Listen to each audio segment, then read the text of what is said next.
জুলপিয়া কাটার মোড় থেকে গতকাল আমাদের কাছে ফোন আসে যে একটা কুকুর ওর নিজের অন্যান্য কুকুরদের সাথে মারপিট করতে করতে লোহার কোঁচের উপরে পড়ে যায়। লোহার কোঁচটা হচ্ছে মাছ ধরার যে কোঁচ, সেই কোঁচটাই, যার মধ্যে 3টে ফলা কুকুরটির পেটে ঢুকে যায়। এবং কুকুরটি নিজে 2টো বার করেছে ঠিকই, কিন্তু একটি বার করতে পারেনি, কারণ ওটা এপার ওপার হয়ে গেছিলো। তো আমরা সময় মতো স্পটে যাই এবং প্রয়োজনীয় ট্রিটমেন্ট স্টার্ট করি। প্রয়োজনীয় মেডিসিন দিয়ে কোঁচটা বার করা হয়েছে ঠিকই। ও কয়েকদিন ট্রিটমেন্টে থাকবে। ওখানকার লোকাল লোকরা বলেছে যে ওকে টেক কেয়ার করবে, কারণ ওখানে অনেকজনই আছে যারা খেতে দেয়।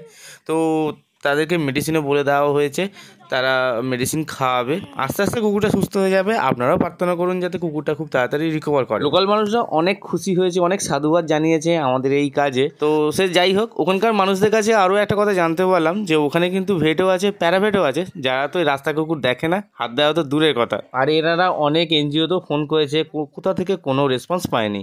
তো সবাইকে একটা কথা বলবো, সবাই এগিয়ে আসলে রাস্তার বাচ্চাগুলো প্রাণে বেঁচে যায়।